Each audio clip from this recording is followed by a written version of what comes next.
सभी प्रतिभागी छात्रों का मेरे चैनल अवस्थी क्लासेस में स्वागत है। मैं आरपी अवस्थी आप सभी प्रतिभागी छात्र एवं छात्राओं को नमस्कार करता हूं। तो पूर्व के लेक्चर में हमने पढ़ा था उत्तर वैदिक काल के आर्थिक जीवन के बारे में, आर्थिक संगठन के बारे में। आज हम पढ़ेंगे उत्तर वैदिक काल के सामाजिक संगठन या सामाजिक जीवन के बारे में। तो आइए पढ़ते हैं सामाजिक जीवन, यानी उत्तर वैदिक काल के लोगों का सामाजिक जीवन क्या था। तो जैसा कि हम पहले पढ़ चुके हैं कि आर्य मूल रूप से जो है कबीलाई तत्व थे। शुरुआत में नए नए चरागाहों की खोज में आगे बढ़ते गए और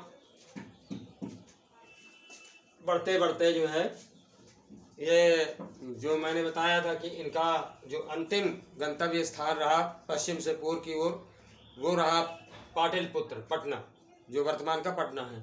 तो इसी क्रम में इनका जो सामाजिक जीवन था, मतलब उत्तर वैदिक काल में, क्योंकि आप जानते हैं कि उत्तर वैदिक काल में अनेकों विविधताएं आती गई, विविधताएं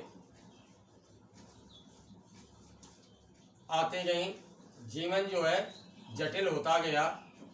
तो विविधताओं के क्रम में अनेक परिवर्तन हुए।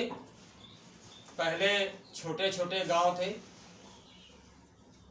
ठीक, या ग्राम थे जिन्हें हम गांव कहते हैं, और इन्हीं छोटे छोटे गांवों से ही जो है महानगरों का विकास हुआ, महानगर बने, ठीक है, महानगर बने। और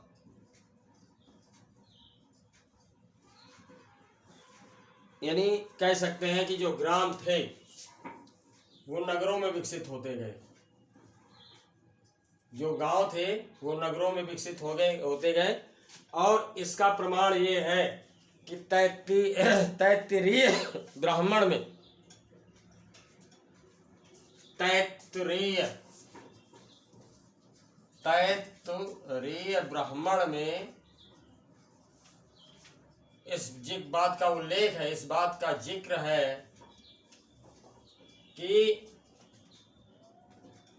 ग्राम जो है नगरों में विकसित होते गए, और इसके लिए जो है महाग्रामों एवं नागरिक शब्द का प्रयोग किया गया है। महाग्राम और नागरिक, इन शब्दों का प्रयोग किया गया है। तो आप जानते हैं कि लंबा काल रहा। हम ऋग्वैदिक काल को या पूर्व वैदिक काल को जो है जो उसका काल लेकर के चलते हैं, पीरियड है, वो 1500 BC से 1000 BC का है। और जो उत्तर वैदिक काल है वो 1000 BC से 600 BC का है। तो आप देख रहे हैं कि लगभग 400 साल का अंतर है। तो इन 600 साल, 1000 से 600, यानी 600 सालों का अंतर है। तो इन 600 सालों में बहुत बड़े परिवर्तन हुए। वैसे भी जनसंख्या बढ़ती है, आप देखते हैं कि डे बाई डे जनसंख्या तो बढ़ती है। तो इस जनसंख्या के बढ़ने के क्रम में पहली बात तो ये कि तमाम और भी कबीले बने, ठीक, उनका स्थायित्व बना। तो आगे चल करके जो छोटे छोटे गांव थे, पहले तो कबीला थे, यही कबीले जो है परिवार का रूप धारण किए। कई परिवार मिल करके जो है गांव बने। पूर्व में मैंने आपको बताया था, ऋग्वैदिक काल के मैं जिक्र किया था मैंने सामाजिक जीवन का, वहाँ मैंने बताया था। तो उत्तर वैदिक काल में जो है यही छोटे छोटे गांव बड़े गांवों में परिवर्तित हो गए या नगरों के रूप में परिवर्तित हो गए। इसका उल्लेख जो है तैत्तिरीय ब्राह्मण में मिलता है। इसके अतिरिक्त जो है अब बात आती है कि मकान कैसे बने थे। तो कच्ची ईंटों के या कच्ची मिट्टी के, साथ ही साथ पक्की मिट्टी के, बांस और सहतीर, मतलब बांस का उपयोग करके, और सहतीर का मतलब जो है जो कच्चे घर थे, मिट्टी के घर बने हुए घर, तो उनकी छतें भी जो है कच्ची घास फूस हाथ से बने हुए थे। तो इस तरह से ये गांव के घर बनते थे उस समय। साथ ही साथ प्रत्येक घर में अतिथिशाला ठीक। अग्निशाला, अग्निशाला और पशुशाला, इनका होना काफी कुछ संभव रहता था।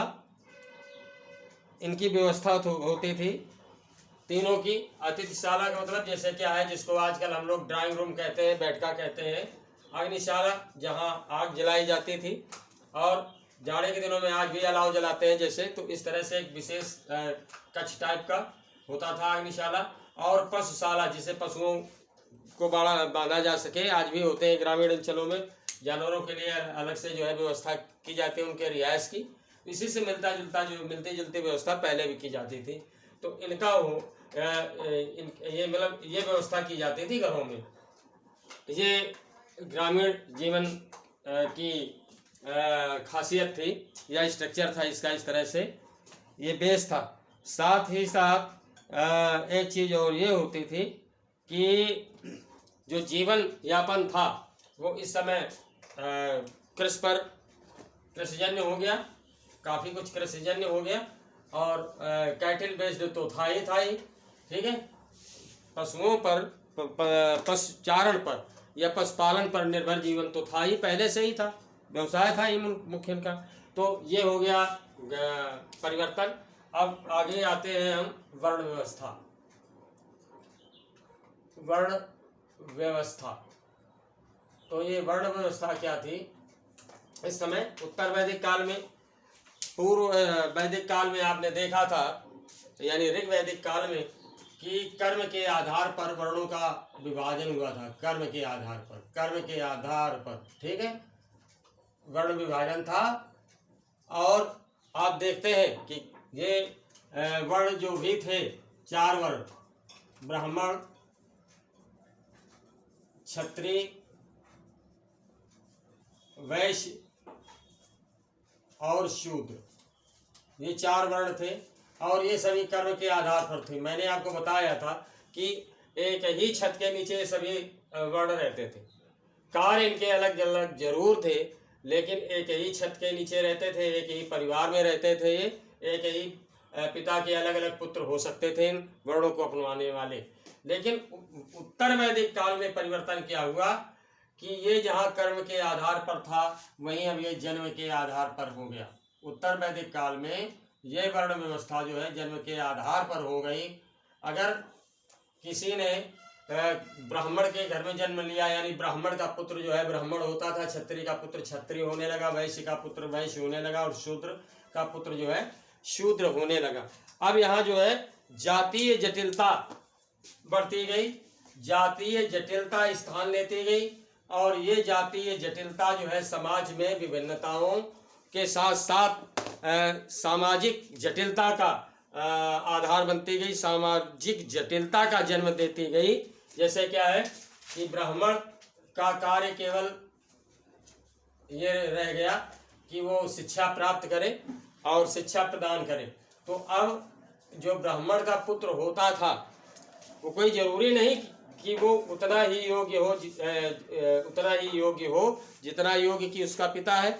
मान लीजिए उसका पिता शिक्षा देने का कार्य करता है, आचार्य है, मान लीजिए आचार्य है, तो कोई जरूरी नहीं कि इस आचार्य का बेटा जो है वो भी आचार्य की ही कैटेगरी को हो, मनोमस्तिष्क से बौद्धिकता के आधार पर। लेकिन ये विडंबना थी कि ब्राह्मण का बेटा भी जो है ब्राह्मण होने लगा। कब? उत्तर वैदिक काल में। तो इस तरह से तमाम सारी जटिलताएं जो है क्रिएट होते गई। कुल मिलाकर के कहने का तात्पर्य कि उत्तर वैदिक काल में जातीय जटिलता बढ़ती गई, और ये जटिलता जो है जन्म के आधार पर निर्धारित की गई। इसमें ब्राह्मण जो है ब्राह्मण जो है वो सर्वोपरि होता था। ब्राह्मण को जनेऊ पहनने का अधिकार होता था, और ब्राह्मण अपना जो जनेऊ संस्कार करते थे, यानी उपनयन संस्कार करते थे, वो बसंत ऋतु में करते थे, ठीक है। और इसके अतिरिक्त ब्राह्मणों के अतिरिक्त जो है क्षत्रियों को भी जनेऊ पहनने का अधिकार था। तो ये क्षत्रिय जो है अपना जनेऊ संस्कार जो करते थे वो ग्रीष्म ऋतु में करते थे, गर्मी में ग्रीष्म, और जो यानी ब्राह्मण हो गए, क्षत्रिय हो गए, वैसे भी जनेऊ धारण करते थे। ये अपना जनेऊ संस्कार जो है शीत ऋतु में करते थे। ऋतुएं बटे थे, 3 ऋतुओं में जो है अपना उपनयन संस्कार करते थे। जनेऊ पहनने का जो संस्कार होता था उसे उपनयन संस्कार कहते थे। ये संस्कार किया जाता था तब जो है उनका बच्चा या जिसका जनेऊ संस्कार कराया जाता था या उपनयन संस्कार कराया जाता था, तब वो जो है जनेऊ पहनने का अधिकारी होता था।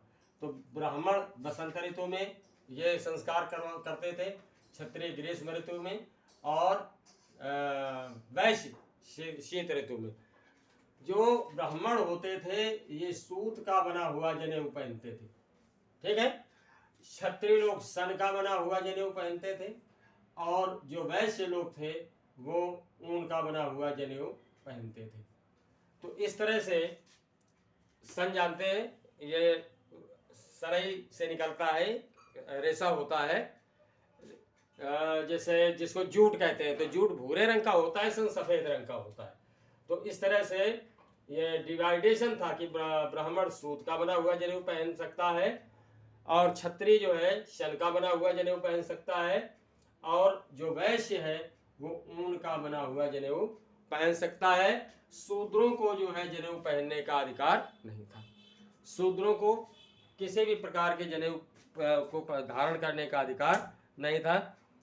और सर्वप्रथम ऐतरेय ब्राह्मण में चारों वर्णों के कर्मों का उल्लेख मिलता है। सर्वप्रथम किसमें मिलता है? ऐतरेय ब्राह्मण में। ऐतरेय ब्राह्मण में चारों वर्णों के कर्मों का उल्लेख मिलता है, और साथ ही साथ इसमें जो है ब्राह्मण को आदाई कहा गया है। आदाई का मतलब कुछ भी न देने वाला। आदाई, ब्राह्मण को आदाई कहा गया है। आदाई का अर्थ क्या है? कुछ भी न देने वाला। कुछ भी न देने वाला, केवल लेने वाला। समझ में आ गया? कुछ भी न देने वाला, तो ये केवल लेने का काम करते थे। कुछ भी है सब ब्राह्मण को दान में दे दो, ठीक। तो ब्राह्मण कुछ भी नहीं देता था, इसलिए ब्राह्मण को ऐतरेय ब्राह्मण में, ब्राह्मण क्या है मैंने पहले बता चुका हूँ। ये ब्राह्मण ग्रंथ क्या है कि वेदों को सरल करके पढ़ने के जो ग्रंथ हैं वो ये इस तरह के ग्रंथ लिखे गए। आरण्यक है, उपनिषद है, ब्राह्मण ग्रंथ है। तो ऐतरेय ब्राह्मण में जो है ब्राह्मण को आदाई बताया गया है, अर्थात कुछ भी न देने वाला। इसके अतिरिक्त सोमपानी, ब्राह्मण को सोमपानी कहा गया है, यानी सोमरस का पान करने वाला, और स्वेच्छा से सब जगह भ्रमण करने वाला, अपनी इच्छा से सब जगह भ्रमण करने वाला बताया गया है। एक बार फिर, ऐतरेय ब्राह्मण में ब्राह्मण को आदाई यानी कुछ न देने वाला, सोमपाई या सोमपानी, ठीक है, सोमपाई या सोमपानी, सोमरस का पान करने वाला या पीने वाला, ठीक है, और स्वेच्छा से भ्रमण करने वाला, सब जगह जो है घूमने वाला, फिरने वाला, कहीं कोई प्रतिबंध नहीं, कोई बाउंडेशन नहीं। तो ये बताया गया है ब्राह्मण को। इसके अतिरिक्त जो है जो क्षत्रिय थे, क्षत्रिय, इनका कर्म बताया गया है कि ये राजा हो सकते थे, भूमि के मालिक यानी भूमिपति होते थे, ये इनका कर्म था। और साथ ही साथ प्रजा का सेवक एवं देश का रक्षक, प्रजा का सेवक और प्रजा का रक्षक, ये कार्य था क्षत्रियों का, ठीक। अब आती है बात वैश्यों की। तो वैश्यों का कर्म क्या था, उसके बारे में बताया गया है कि जो वैश्य थे इनको अन्यस्य बलिकृत कहा गया है। अन्यस्य बलिकृति, अन्यस्य बलिकृत यानी दूसरों को कर देने वाला, टैक्स देने वाला। वैश्य का काम क्या है? अपनी कमाई से राजा को कर दे, टैक्स दे, ये बताया गया है। और कृषि व्यापार एवं उद्योग धंधों में लगा रहने वाला, कृषि व्यापार और उद्योग धंधों में लगा रहने वाला, ठीक, उद्योग धंधों में लगा रहने वाला, ये बताया गया है वैश्य के लिए, ये कर्म था। और जो शूद्र के लिए कर्म था वो ये था कि ये जो है तो केवल ऊपर के जो 3 वर्ण हैं इनकी सेवा करें।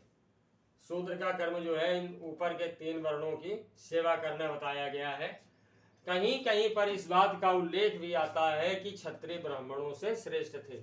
इसका उल्लेख जो है ये बीच बीच में कभी कभार प्रतियोगिता होती रहती थी।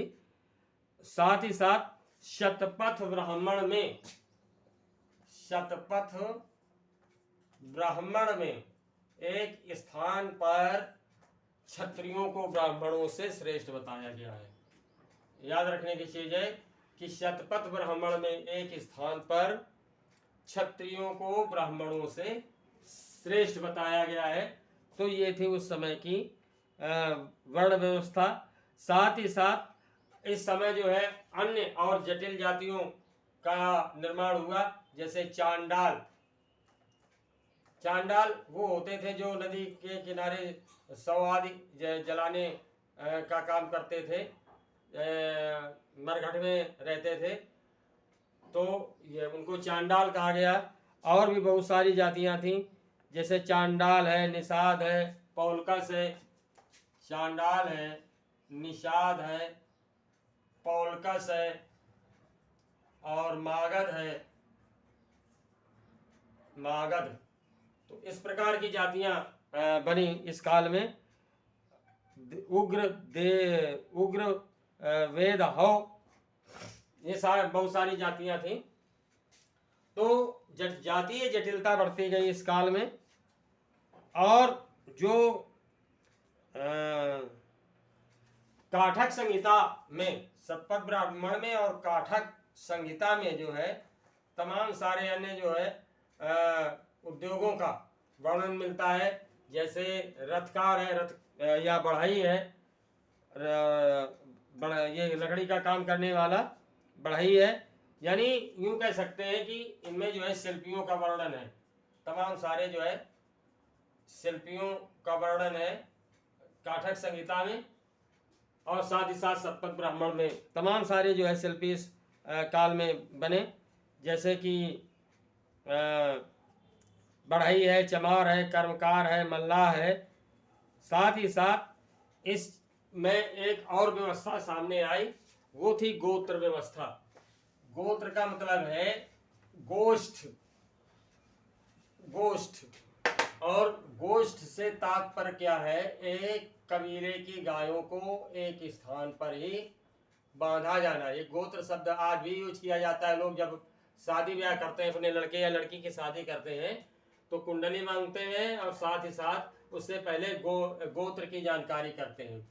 गोत्र, गोत्र का शाब्दिक अर्थ है एक कबीले की गायों का एक जिस स्थान पर बांधा जाता था, गायों को बांधने का स्थान, बांधने का स्थान, ये शाब्दिक अर्थ था। ये शब्द जो है यहाँ ज्यादा जटिल हुआ। ये इस शब्द की रचना भी इसी समय हुई, यद्यपि ये पहले होता था उत्तर वैदिक काल में, पूर्व वैदिक काल में, लेकिन उत्तर वैदिक काल में जो है उसी मतलब उस स्थान से जहाँ पर इन गायों को बांधा जाता था, उसी स्थान से ही इसका जो है निर्माण हो गया। और ये जो है परिवार से जाना जाने लगा। या परिवार या कुल से जाना जाने लगा कि आप किस कुल के हैं। ठीक है, आज भी जो है जैसे भारद्वाज है, वैशंपायन है और वशिष्ठ है और